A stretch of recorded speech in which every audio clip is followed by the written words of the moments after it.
안녕하십니까. 공중보건 이영주입니다. 오늘은 보건교육 이어서 강의를 진행하도록 하겠습니다. 여러분들 페이지 713 보시고요. 오늘은 5번째 보건교육의 종류 건강신념 모형, 즉 다른 말로 건강믿음 모형에 대해서 개념부터 보도록 하겠습니다. 우리 건강신념의 모형에 대해서 이제 간단히 말씀을 드리자면 우리 보건교육의 효과를 얻기 위해서 여러 가지 교육들의 어떤 방법들도 다 달랐었고 또 영향을 미치는 요소들도 다 달랐었고 활성화되는 요소들도 다 달랐었는데 건강신념 모형이라고 하는 거는 얼마나 자기가 그 건강에 대한 개념에 대해서 얼마나 인지를 하고 자각을 하고 중요성을 알고 또 그거에 대한 위협을 느끼고 그거에 대한 혜택이라든가 유익성 또는 방해 요소 이런 것들과 다 상호작용을 일으켜서 건강 행위를 함에 있어서 그런 것들이 얼마나 많은 영향을 미치는지 상호 연관관계를 알 수 있는 그런 모형이다라고 할 수가 있겠습니다. 그러니까 우리가 보건교육에 대해서 처음에 설명을 했을 때 교육의 효과는 우선 먼저 그 개인의 지식이 먼저 변하고 그 다음에 지식이 변하게 되면은 태도가 또 변화가 오고요. 그 다음에 이제 건강 행위를 할 수 있는 행동의 변화 또는 습관의 변화가 온다라고 말씀을 드렸었던 것처럼 지각된 민감성이나 지각된 심감성, 그러니까 건강 행위가 필요하다라고 본인이 스스로 느꼈을 때 건강 행위를 잘 할 수 있다라는 모형이다라고 좀 풀어서 설명을 할 수 있겠죠. 그래서 우리 건강 모형, 신념 모형의 이제 개념을 보면 간단하게 보면 여기서 중요한 단어는 일단 질병 행위와 건강신념 모형의 어떤 특성이다라고도 바꿔서 얘기를 할 수가 있겠죠. 질병 행위와 또는 예방 행위. 질병 행위와 예방 행위를 동시에 포함하는 아주 다양한 건강 행위 모형을 잘 설명해 놓은 모델이다라고 볼 수가 있습니다. 그러니까 즉 질병 행위와 예방 행위를 모두 포함하는 동시에 포함하는 다양한 건강 행위에 대한 모형이다라고 여러분들이 좀 이해를 하시면 될 것 같고요. 이제 계기를 볼 건데 계기는 이제 여러 학자들이 나옵니다. 이제 첫 번째 학자가 바로 뭐냐면 1950년대 호후바움이라는 학자예요. 호후바움이라는 학자가 1950년대에 결핵 진단을 위해서 임의로 세 도시를 선정을 해서 그 도시에 있는 지역사회 주민들에게 결핵 진단을 위한 X선 촬영을 하기 위해서 그들의 건강 행위들을 관찰을 하고 연구를 할 때 이 건강신념 모형에 대해서 적용을 한 거죠. 그때 시작이 됐었고 처음에는 그냥 건강 행태에 대해서 예측을 하기 위해서 그 건강신념 모형을 처음에 적용을 하다가 나중에는 건강 행태뿐만이 아니라 질병 행태 및 치료 수능도 사람들이 그 검사를 하고자 하는 의지, 검사에 얼마나 수능을 하는지, 검사를 받고자 하는 사람들이 얼마나 있는지 이제 이런 거를 의미를 하겠죠. 그래서 질병 행태나 치료 수능도에 대해서도 측정을 할 수 있는 그런 의미로 굉장히 광범위하게 해석이 되어졌고 굉장히 확장이 됐다라고 보시면 됩니다. 계기는 그렇고요. 이론적 근거는 처음에 이제 레빈이라는 학자예요. 네, 레빈이라는 학자가 바로 필드 시어리라고 하는데 장이론이에요. 장이론에 근거해서 개발을 했습니다. 네. 건강신념 모형에 처음 개발한 사람은 바로 레빈이라는 사람의 장이론에 근거해서 개발한 내용이고요. 그 다음에 이제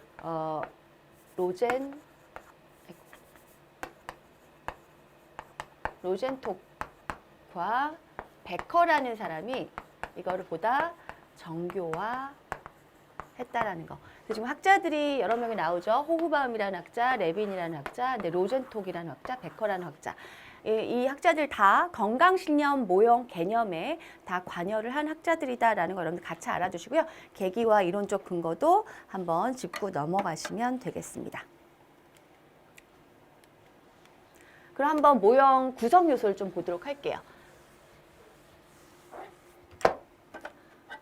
그래서 개인적 지각과 수정 요인과 행위 가능성. 일단 개인적 지각이 있을 때 어떤 건강 행위를 한다라는 기본적인 틀이에요. 근데 그 틀에서 개인이 지각을 하고 건강 행위가 필요하다라는 걸 지각을 하고 행위를 할 때 영향을 미치는 요인이 바로 수정 요인입니다. 그 수정 요인이 인구학적 변수, 연령, 성별, 인종 이런 인구학적인 변수라든가 사회 심리적인 변수, 성격이라든가 사회적 지위, 동료의 압력 이런 것들, 그다음에 구조적 변수, 질병 지식이라든가 선행 경험, 어떤 질병을 알았었는지, 어떤 히스토리가 있었는지 이런 것들이 또 수정 요인으로 작용을 하고 이런 것들이 또 질병에 대한 지각된 위협감으로 작용을 하면서 또 행위의 계기가 되는 것들이 보시면 대중매체 캠페인, 다른 사람의 조언, 의료진이 준 약속카드, 가족이나 친구의 질병, 신문의 잡지 이런 것들이 다 질병에 대한 어떤 위협감을 느끼게 해서 행위를 할 것이냐 안 할 것이냐를 결정짓는다는 얘기겠죠. 그래서 일단 개인이 지각을 할 때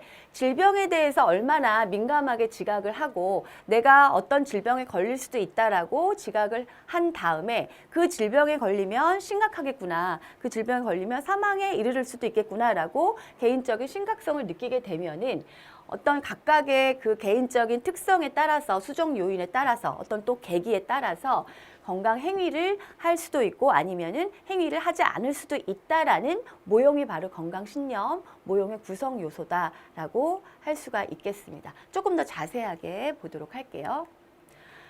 아까 표에서 봤지만 건강신념 모형의 구성 요소를 자세히 풀어서 한번 보도록 할게요. 첫 번째, 지각된 가장 첫 번째 단계죠. 지각된 민감성 또는 감수성이라고도 하죠. 그다음 지각된 심각성, 그다음에 지각된 장애성, 유익성을 먼저 할게요. 유익성, 그다음에 지각된 장애성, 그다음에 아까 수정 요소라고 했던 바로 행위의 계기, 그다음에 유익과 장애의 차이, 유익과 장애의 차이, 그다음에 지각된 위협감, 그다음에 자기효능감이 있습니다. 이렇게 볼 수가 있는데 우리가 건강 행위를 함에 있어서 본인이 어떤 민감성이 있으면 지각된 민감성이 있으면 예를 들면 내가 어떤 질병에 걸릴 수도 있겠구나. 어떤 질병이 지금 한참 유행을 하고 있어요. 그러면 내가 저 질병에 걸릴 수도 있겠구나 라고 민감성을 느낄 때 건강 행위로 연결이 되겠죠. 그리고 그 질병으로 인해서 내가 치료하지 않게 되면은 심각한 질병에 걸려서 내가 죽을 수도 있겠구나 또는 굉장히 심각한 상태까지 될 수 있겠구나라고 심각성을 인지하는 단계가 바로 지각된 심각성이고요. 그리고 그 건강 행위, 특정 건강 행위를 내가 함으로 인해서 유익성이 있겠죠. 예를 들면 건강검진을 했는데 우연히 뭐 암의 초기에 아주 초기 단계에서 암을 발견을 했다라든가 그걸로 인해서 굉장히 잘 치료가 되어져서 되게 훌륭한 결과가 초래가 됐어요. 그렇게 되면은 어떤 그런 특정 건강 행위에 대한 유익성을 본인이 느끼겠죠. 그래서 지각된 유익성에 의거해서 건강 행위를 더 잘할 수밖에 없겠죠. 또는 반대로 지각된 장애성이라고 하는 거는 좀 부정적인 지각이에요. 예를 들면 심각성을 느끼고 민감성을 느껴서 내가 특정 건강 행위, 건강검진이라든가 개인위생이라든가 이런 여러 가지 특정 건강 행위, 예방 행위를 하고자 하는데 그 행위를 함에 있어서 여러 가지 장애적 요소가 있을 수 있겠죠. 비용이라든가 어떤 너무 지역적으로 멀어서 접근성이 떨어진다라든가 시간이 너무 낭비된다라든가 시간이 너무 소요된다라든가 또는 그 행위를 함에 있어서 너무 많은 노력을 필요로 한다라든가 아니면은 부작용이 있다라든가 이럴 경우에 이 장애성에 부딪히게 되면 아무래도 어떨까요? 건강 행위를 할 가능성이 좀 떨어지는 거죠. 그다음에 이제 행위의 계기예요. 수정 요소라고 했는데 이 행위의 계기는 주변 사람들, 주변 지인, 준거 집단의 모든 사람들의 어떤 권유라든가 기대라든가 또는 대중매체에 의해서 예전에 한번 폐암에 대한 어떤 아주 유명하신 지금은 돌아가신 분인데 유명한 코미디언이었는데 이주일이라는 분이 담배 공익 광고를 한 적이 있어요. 그래서 그때 당시에 금연을 하는 사람들이 굉장히 퍼센테이지가 높았었다라는 얘기가 있는데 그런 캠페인, 대중매체, 공익 광고 이런 것들이 굉장히 또 행위의 계기가 되는 거죠. 건강 행위를 할 수 있도록 계기를 마련해 주는 것들이 바로 행위의 계기가 될 수가 있겠고요. 그다음에 이제 유익과 장애의 차이는 뭐냐면 간단하게 얘기하면 이거예요. 장애보다는 유익성, 건강 행위를 함에 있어서 얻어지는 혜택이 더 많다면 훨씬 더 건강 행위를 할 가능성이 높아진다는 얘기겠죠. 그런데 유익성보다는 장애가 더 많다면 내가 어떤 건강행위를 하려고 하는데 그것보다 그 건강행위를 함에 있어서 너무 접근성이 떨어지고 건강행위를 함에 있어서 부작용이 더 많이 초래된다. 시간이 너무 많이 할애된다. 그렇다면 또 건강행위를 할 가능성이 좀 떨어지겠죠. 그게 바로 유익과 장애의 차이고요. 위협감을 느꼈을 때 지각된 위협감이라고 하는 건 내가 어떤 심각성하고도 비슷한 얘기인데 어떤 건강행위를 하지 않음으로 인해서 주변의 어떤 간접적인 경험을 통해서도 얻을 수 있고 위암 검진을 주변에서 하지 않아서 암 검진을 안 해서 암에 대해서 발견을 하지 못해 암에 걸려 사망한 지인이 있다라든가 그런 것들을 직접 눈으로 자기가 봤을 때 위협감을 느낄 수 있겠죠. 그렇게 되면 어떨까요? 아, 나는 암 검진을 꼭 해야겠구나라고 위협감을 느껴서 아무래도 건강 행위를 잘할 가능성이 높겠죠. 그래서 여러분들 알아둬야 될 거는 위협감이 높을수록 건강 행위가 바로 이제 계속 나올 건데 예방 행위예요. 예방 행위는 높아질 수밖에 없어요. 서로 비례한다고 보시면 돼요. 지각된 위협감이 높으면 건강행위, 예방행위는 높아진다. 이렇게 보시면 되고. 자기효능감은 같은 말로 얘기하면 자기 확신이에요. 자기 확신. 반복된 건강행위 또 유익함을 느낀 건강행위를 통해서 자기 확신이 생기는 거죠. 그래서 앞으로도 건강행위를 계속 해야겠다라는 확신도 생기고 거기에 대한 효능감이 생김으로 인해서 지속적으로 건강 행위에 대한 유지가 될 수 있는 그런 계기가 되는 게 바로 자기 효능감이다라고 할 수가 있겠죠. 이게 바로 건강 신념 모형의 구성 요소고요. 이런 것들이 이 구성 요소들이 모여서 결국은 뭘 한다는 얘기인가요? 건강 행위를 한다라는 거, 행동으로 연결된다라는 거를 우리가 알 수가 있는 거죠. 다시 표를 보면 이 내용들이 바로 이 표에 있는 내용들입니다. 그렇죠? 개인의 지각을 통해서 행위가 가능해진다라는 말이겠죠. 그런데 수정 요인이 중간에 있습니다. 수정 요인이라고 하는 거는 이제 부정적인 수정 요인이 될 수도 있고 또 긍정적인 요인이 될 수도 있겠죠. 또는 개인적인 특성 이런 거에 의해서 건강 신념 모형의 구성 요소를 이루고 있다라고 보시면 되겠습니다.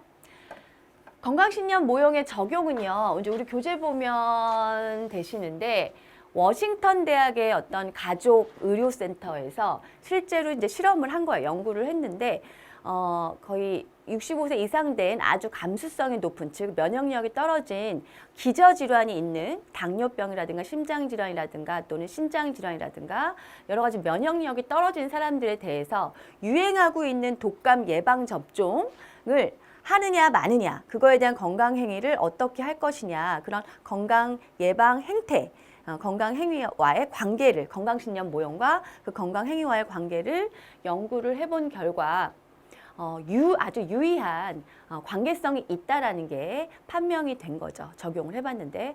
그래서 이제 우리가 알 수 있는 거는 연구를 통해서도, 아주 공식적인 연구를 통해서도 결과가 나왔지만 건강신념 모형을 적용을 했을 때 건강 행위는 증가될 수도 있고 또는 감소할 수도 있다. 즉 관계성이 있다라는 거 여러분들이 알아두시면 되겠습니다.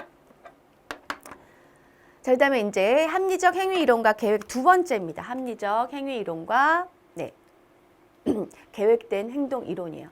지금 건강신념 모형도 그렇고 여러분들 합리적 행위 이론, 계획된 행위 이론 다 여태까지 개인 수준의 보건교육이다 라는 거 일단 알고 계셔야 되겠죠. 물론 알고 계시겠지만 우리가 보건교육의 수준을 봤을 때 개인 수준의 보건교육이 있었고 개인 간의 보건 수준 교육이 있었고요. 그 다음에 또 하나는 집단과 지역사회 수준의 보건교육이 있었습니다. 근데 지금 우리가 하고 있는 거는 개인 수준의 보건교육이라는 거 꼭 머릿속에 염두에 두시고 공부를 하셔야 됩니다. 합리적 행위 이론이라고 하는 거는 인간은 자기가 알고 있는 또는 자기가 유용하게 활용할 수 있는 그런 정보들을 이용을 해서 정보를 활용해서 행동을 결정하기 때문에 그 행동을 결정하는 행동 의도가 바로 실제로 이루어지는 행동을 작용한다. 그런 의미를 갖고 있는 게 바로 합리적 행위 이론입니다. 간단하게 얘기하면 우리가 태도라든가 또는 주관적 규범 이런 것들이 바로 의도를 형성을 하고 결국은 실제 행위를 하게 된다라는 모형이 바로 합리적 행위 이론입니다. 즉 어떤 태도를 갖고 있느냐, 건강 행위에 대한 긍정적인 태도를 갖고 있느냐 또는 부정적인 태도를 갖고 있느냐. 또 말씀드리지만 지식의 변화가 오면은 교육의 효과예요. 보건교육의 효과에서 지식의 변화가 오면 많이 알게 되면 태도가 변한다 그랬어요. 태도가 바뀌어야지만 어떤 건강 행위를 하고자 하는 의도가 생기고 그거에 대해서 바로 구체적인 행위를 한다라는 의미이겠죠. 그래서 이런 태도와 주관적인 규범은 결국은 의도로 연결되고 그 의도는 행위로 연결된다라는 게 바로 합리적 행위 이론이다라고 할 수가 있습니다. 여기서 얘기하는 주관적 규범이라고 하는 거는 이런 거예요. 주변 사람들, 즉 자기가 속해 있는 중거 집단의 여러 지인들, 친구 또는 친지, 또 가족 또는 자기에게 아주 영향력을 줄 수 있는 중요한 또 주변 사람들이 있을 수 있겠죠. 이런 사람들이 이 개인에게 이 사람에게 건강 행위를 하는 사람에게 거는 기대가 있을 수 있겠죠. 이 사람이 건강 행위를 얼마나 잘할까 아니면 못했을 때는 또 제지를 할 수도 있겠고 그래서 이런 주관적 규범이라고 하는 건 주변 사람들, 중거 집단의 사람들의 기대 또 그 기대에 부응하기 위해서 수능을 하는 거, 건강 행위에 대한 수능을 하는 거 그럴 때 바로 행위로 연결된다라는 거죠.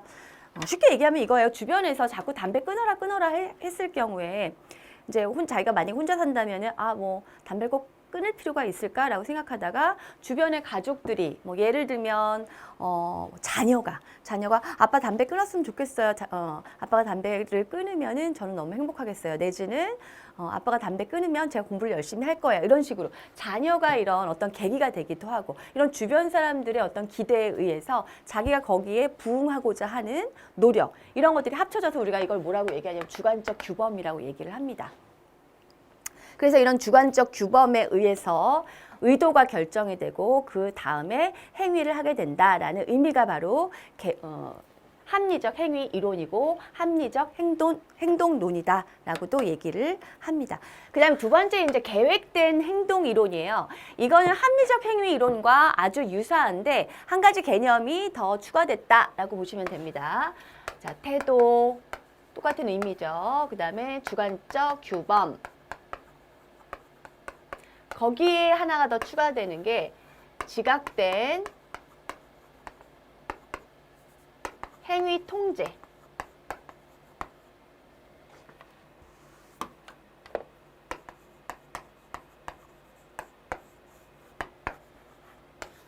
자, 합리적 행위 이론에 더 추가된 거는 계획된 행동 이론에 더 추가된 거는 바로 지각된 행위 통제입니다. 네, 그것이 바로 의도로 전환이 되고 바로 구체적인 행위가 된다고 여러분들이 알아두시면 되겠습니다. 행위를 통제하고자 하는 자신의 노력이죠. 이런 것들이 추가가 된다면 더욱더 의도로 연결되는 게 더 쉬울 것이고 수월할 것이고 그리고 실제적인 행위로 연결되는 것도 훨씬 더 퍼센테이지가 높을 수 있다는 거죠. 그래서 우리가 지각된 행위 통제 한번 교재를 볼게요. 716페이지 보시면은 행동을 수행하는 데 있어 통제해야 할 상황들에 대하여 얼마나 인지하고 있는가와 이들 상황을 얼마나 잘 조절할 수 있는지를 측정한다. 예를 들어 자신이 금연을 하는 데 있어서 흡연에 대한 유혹을 많이 느끼는 상황들을 잘 인지하고 그 상황들에 대하여 스스로 잘 조절할 수 있는 경우 금연을 잘 할 수 있다. 이런 거겠죠. 그러니까 예를 들면 지각된 행위 통제라고 하는 거는 내가 지금 금연을 하고 있는데 금단 증상 때문에 많이 힘들 때 새로운 취미를 만든다라든가 그런 금단 증상을 내가 통제할 수 있을 만한 이완요법을 시행을 한다라든가 새로운 취미를 만든다라든가 이런 걸 통해서 스스로가 자기 통제를 잘 하는 거를 지각된 행위 통제다라고 여러분들이 보시면 되겠습니다. 그다음에 이제 예방 채택과 자 개인 수준 보건 교육의 또 세 번째입니다. 예방 채택과 예방 채택 과정 모형의 7단계라고 보시면 되는데 이 모형은 굉장히 어떤 심리적 관점 인간의 심리적 관점에 굉장히 중점을 두고 심리 과정을 굉장히 잘 반영한 그런 단계 모형이다라고 보시면 됩니다. 그래서 7단계가 있어요. 7단계를 볼 건데 자, 예방채택 과정 모형의 7단계를 보면은 첫 번째 문제를 인식하기 전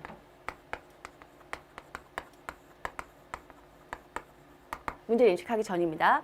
그러니까 어떤 건강 문제를 해야겠다라는 거에 대한 어떤 인식 자체를 하기 전이고요.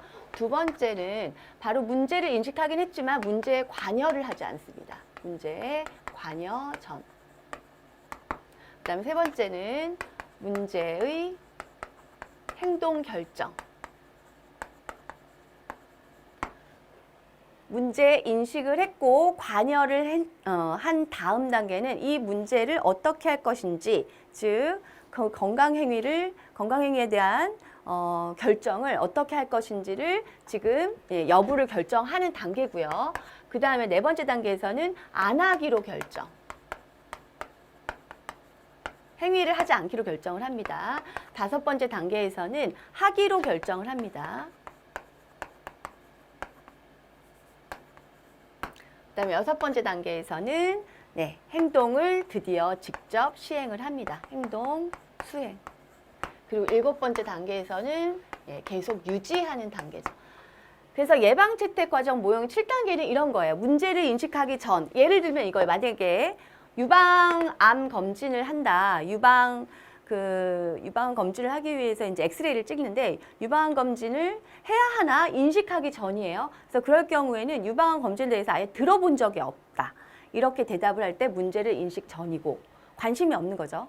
문제에 대해서 관여를 하기 전이라고 하는 거는 유방암 검진에 대해서 생각해 본 적이 없는 거예요. 관심이 없는 거예요. 그게 문제에 대한 관여 전이고 문제 행동 결정이라고 하는 거는 아직 결정을 하지 않은 상태인 거예요. 즉 유방암 검진을 할까 말까 여러 가지 비용적인 측면 또 시간적인 측면 비용적인 측면에서 해야 되나 말아야 되나 하고 지금 망설이고 있는 행동 결정 단계예요.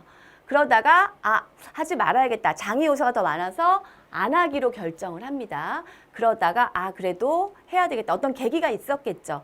유방암 검진을 통한 암 예방이 굉장히 많다라고 주변에서 얘기 많이 들었는데 나도 한번 해봐야 되겠다라고 하기로 결정을 합니다. 그렇게 되면 이제 행동으로 옮겨지겠죠. 행동을 수행을 하고 그 검진을 주기적으로 계속하는 게 이제 유지 단계다라고 할 수가 있습니다. 그래서 이 모형에서 이제 중요한 거는요, 여러분들 아주 심리적인 그 심리적인 과정을 중점적으로 잘 설명을 했는데 아마 사람들이 다 이런 단계를 겪을 거예요. 어떤 건강행위를 할 때. 건강검진을 주기적으로 하기가 그다지 쉽지는 않잖아요. 대부분의 사람들이 아마 이런 단계를 거칠 텐데 이 단계를 보다 더 단축시키고 이 유지 단계까지 빨리 갈 수 있도록 하는 거는 여러 가지 어떤 매스컴이라든가 매체라든가 정책이라든가 확산이 필요한 거죠. 확산이. 유방암 아까 예를 들었으니까 유방암 검진에 대해서 TV에서 공익 광고 같은 데서 유방암 검진으로 인해서 암을 몇 % 예방을 할 수 있다 이런 것들이 자꾸 나온다라든가 그런 중요성을 자꾸 인지시키고 어떤 공익성을 추구할 수 있을 만한 그런 공익 광고들이 많아진다면 확산이 되겠죠. 건강 개념에 대한 게 확산이 되겠죠. 그래서 요런 예방채택 과정 모형에서 중요한 거는 이런 문제를 인지를 할 수 있도록 지역사회에서 지역사회 주민들이 인지할 수 있도록 확산을 하는 게 굉장히 중요하다. 확산 노력이 필요하다라는 거를 좀 여러분들이 알아두시면 되겠습니다. 자, 그다음 다음 이론 볼게요. 사회인지 이론이에요. 사회인지 이론은 다른 말로 우리가 상호 결정론이다라고도 얘기를 하는데 이제부터는 어디에 들어가냐면 아까까지는 개인 건강 신념 모델도 그랬고 그다음에 합리적 행동 이론, 계획적 행동 이론, 그다음에 예방 채택 모형, 예방 채택 과정 모형까지 다 개인 수준의 보건 교육이었다면 사회적 인지론부터는 바로 개인 간 수준이에요.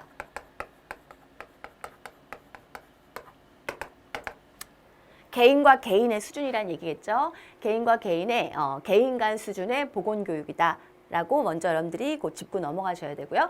사회인지론의 개념을 간단하게 보면은 건강 행위를 함에 있어서 그 교육에 있어서 그러니까 보건교육이 결국은 건강 행위로 예방 행위로 이어지는 거잖아요. 그런데 그 학습에 있어서 되게 중요한 서로 상호작용을 하는 요소들이 있다라는 거예요. 그게 바로 첫 번째 개인적 요소. 그 다음에 환경.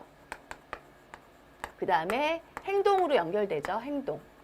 요 세 가지 요소들이 서로 상호작용을 한다라는 거예요.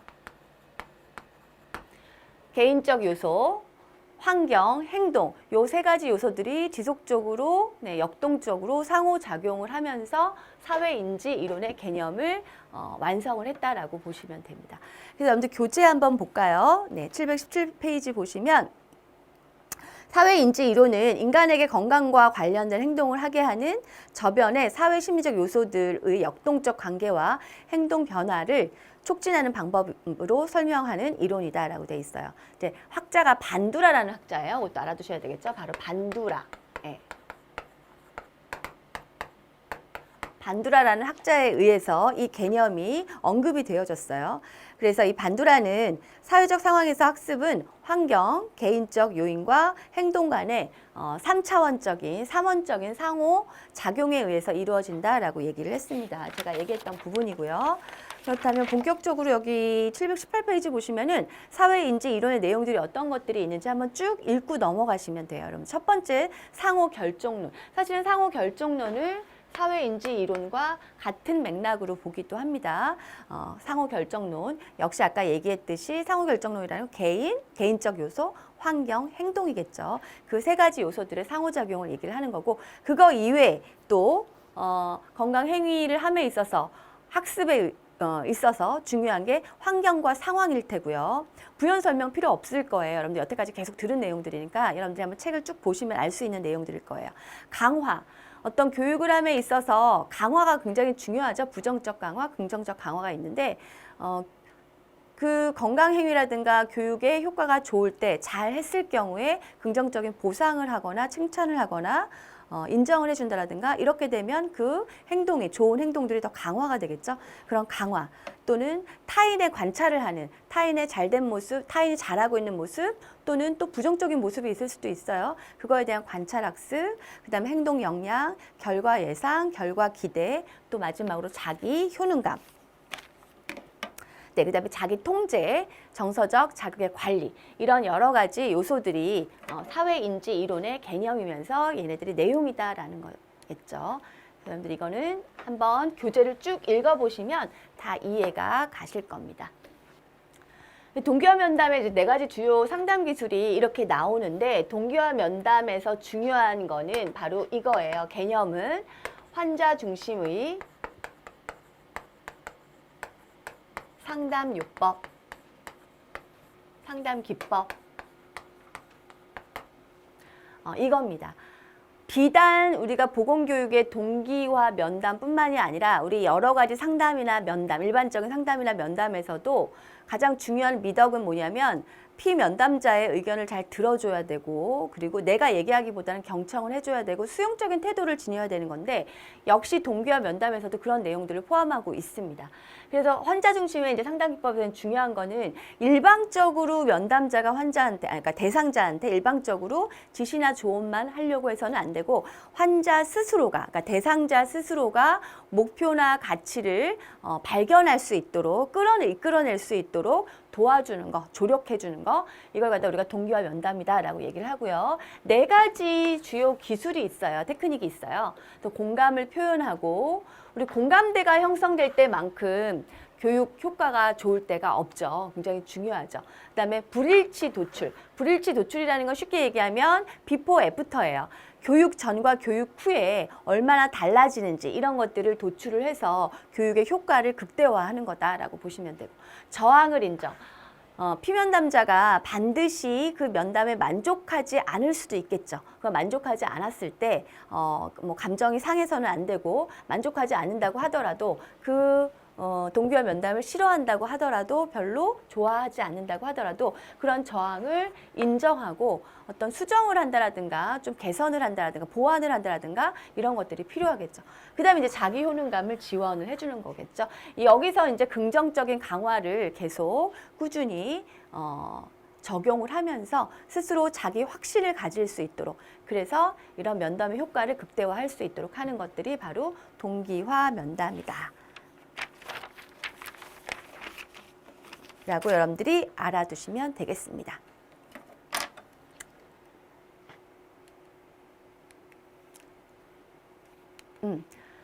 동기화 면담까지가 이제 우리가 개인 수준이고요. 그 다음에 이제 제가 PPT에는 없는데 그 다음에 이제 집단과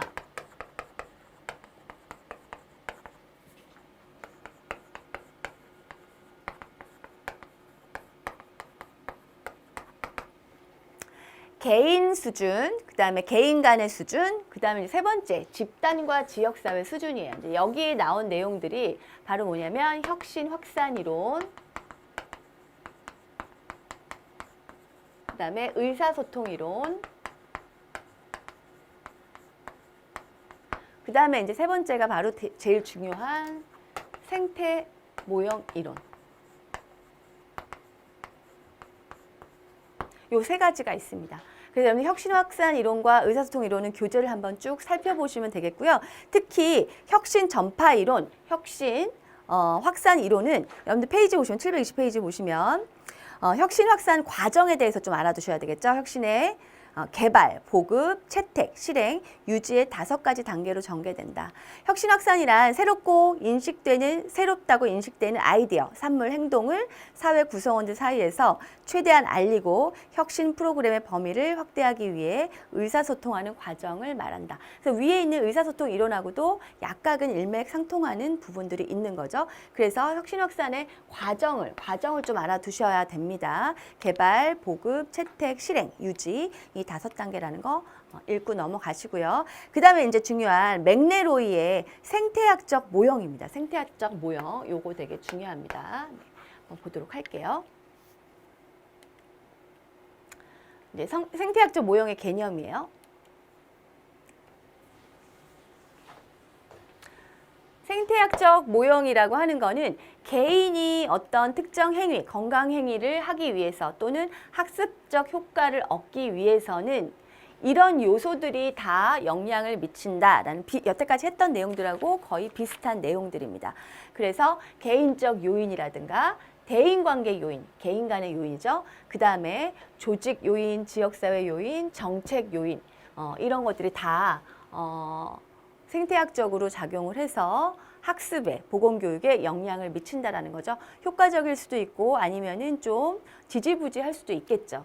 그래서 개인적 요인이다 하면 우리가 아까 수준 얘기했을 때 개인 수준의 보건교육을 얘기를 하는 거겠죠. 그 다음에 대인관계 요인은 개인 간 수준의 보건교육을 의미를 할 거고 근데 지역사회 수준이라고 하는 게 바로 아까 얘기했던 집단과 지역사회의 수준의 보건교육이다라고 볼 수가 있습니다. 근데 우리 생태학적 모형 같은 경우에는 딱 집단과 지역사회 수준이라고 할 수 없고요. 다 모두 언급을 했어요. 그러니까 개인 수준의 요인과 또 개인 간의 수준, 또 지역사회 수준을 세 가지를 다 언급했다라는 게 특징적이라서 이게 굉장히 중요합니다. 네. 시험에 많이 출제됩니다. 네. 사회 생태학적 모형. 개인적 요인을 보시면 여기는 중재 전략이에요. 그러니까 개인적 요인의 영양 요소에 대해서 어떻게 중재 전략을 해야 되는지를 연결을 해 놓은 거예요. 보시면 개인적 요인에 보시면 교육이라든가 행태 개선 훈련, 직접 서비스 제공, 유인 제공 또는 자기 효능감, 이거 중요하죠. 개인적 요인으로서. 이런 것들이 중재 요소로 적용을 했을 때 훨씬 더 학습 효과가 높다라는 의미겠죠. 그 다음에 대인관계 요인, 개인 간의 요인으로 봤을 때는 기존 네트워크 활용, 새로운 네트워크 개발, 멘토, 그 다음에 동료 활동, 자조 집단, 자조 집단 대표적으로 그 알코올 중독자들이 하는 알코올 중독 환자들이 모임, AA라든가 이런 것들 우리가 자조 집단이다라고 얘기하죠. 스스로 돕는 집단이다, 이런 모임이에요. 그래서 이런 자조 집단의 형성이라든가 비공식적인 자생적 지도자의 활용, 가족, 친구, 동료 이런 것들이 다 대인관계 요인, 즉 개인 간 수준 요인이다라고 볼 수가 있습니다. 그 다음에 이제 지역사회 수준은요, 조직 요인이 있고 지역사회 요인이 있고 정책 요인이 있어요.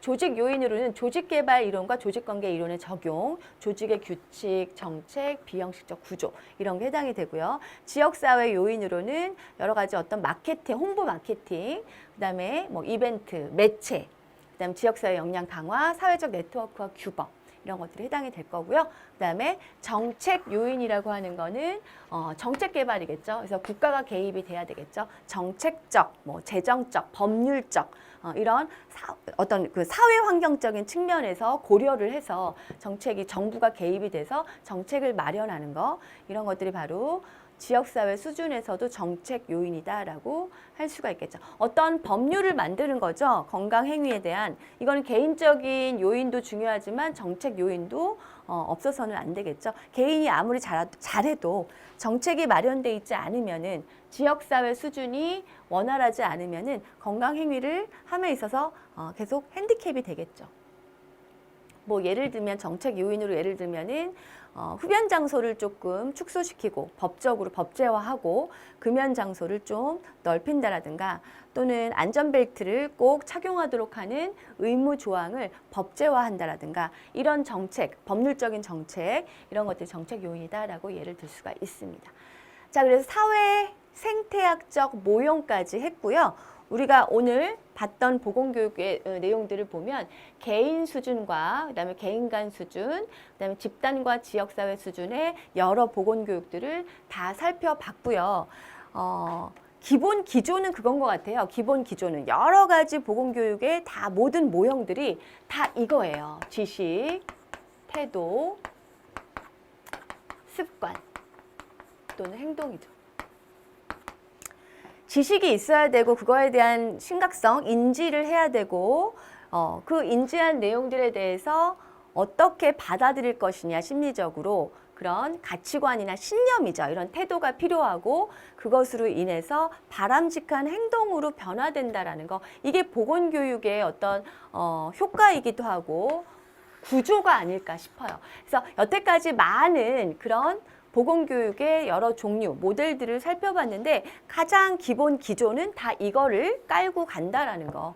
기본적으로 이런 내용들이 다 포함하고 있다라는 거 여러분들 한번 눈치채셨을 거예요. 그래서 보건교육까지, 학교 보건까지 다 오늘 마무리가 되셨습니다. 네.